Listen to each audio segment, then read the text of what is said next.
Students अब आपका next article देखिए।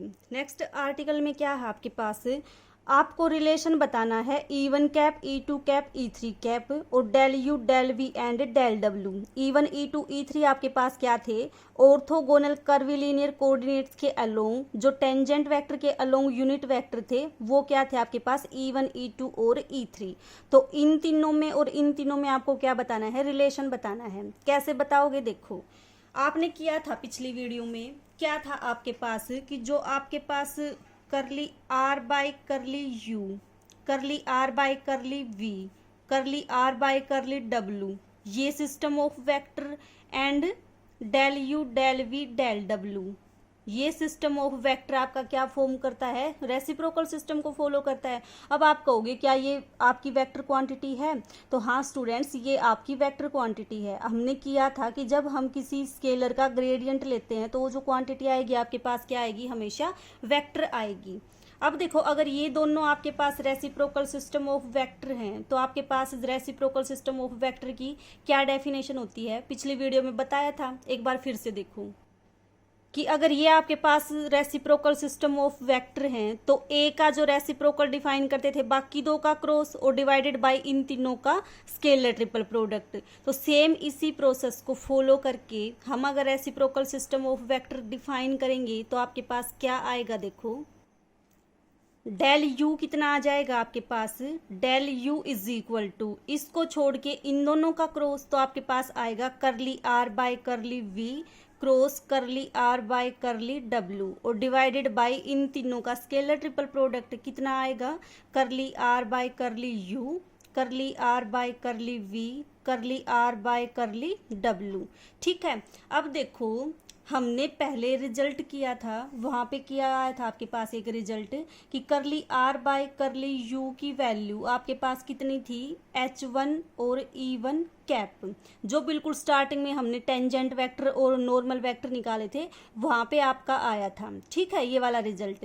तो अगर इसकी वैल्यू हम ये पुट करेंगे तो आपके पास देखो कितना आएगा, curly R by curly you की वैल्यू तो कितनी होती है H1 E1 और इसकी वैल्यू कितनी हो जाएगी H2 E2, तो आपकी वैल्यू कितनी आएगी H2 E2 कैप और cross H3 E3 cap divided by ये कितना आ जाएगा आपके पास H1 E1, H2 E2, H3 E3। ठीक है, ये आपके पास क्या किया आपने, जस्ट वैल्यू पुट कर दी इनकी। अब देखो H2 H3 तो क्या है आपके पास, स्केलर क्वांटिटी बाहर आ जाएगी, तो आपके पास कितना आएगा, del you is equal to H2 H3 E2 cap cross E3 cap divided by H1 H2 H3, तो आपके पास क्या है, स्केलर है, बाहर आ जाएंगे H1 H2 H3 और क्या बच जाएगा आपके पास E1 E2 और E3। ठीक है, अब देखो E1 E2 E3 आपके पास क्या है, यूनिट वेक्टर्स हैं, यूनिट वेक्टर्स हैं तो इनका जो स्केलर ट्रिपल प्रोडक्ट निकालोगे इसकी वैल्यू कितनी आएगी आपके पास 1 आएगी। और E2 E3 आपके पास क्या है, टेंजेंट के अलोंग यूनिट वेक्टर्स हैं और यूनिट वेक्टर्स किसको फॉर्म करते हैं आपके पास, राइट हैंड सिस्टम को।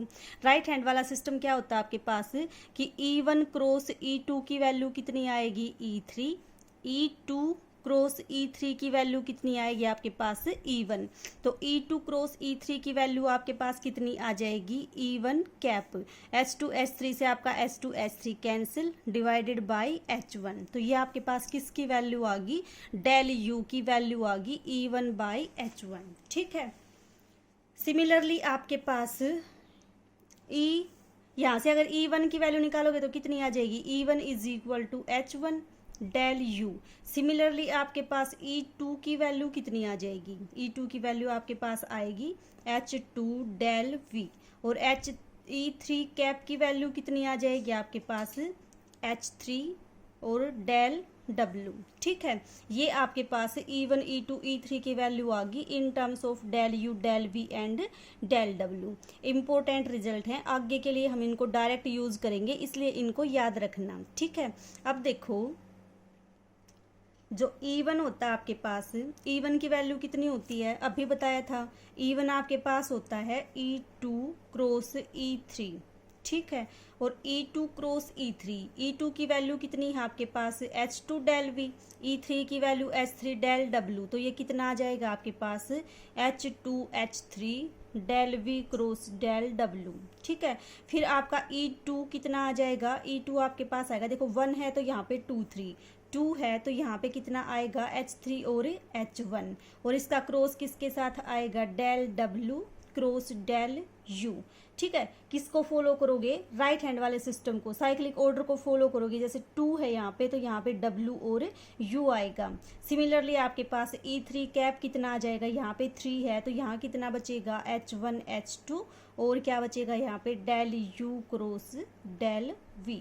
ये आपके पास E1 E2 E3 del U del V और डेल W, इन दोनों के बीच में रिलेशन था कि E1 की वैल्यू E2 की वैल्यू E3 की वैल्यू, और दूसरी टर्म में आपके पास E1 E2 E3 की वैल्यूज क्या आएंगी, ये आएंगी। ये आपके पास आगे जब न्यूमेरिकल करोगे, थ्योरम करोगे, उनमें यूज होंगे, इसलिए इनको याद रखना, ठीक है।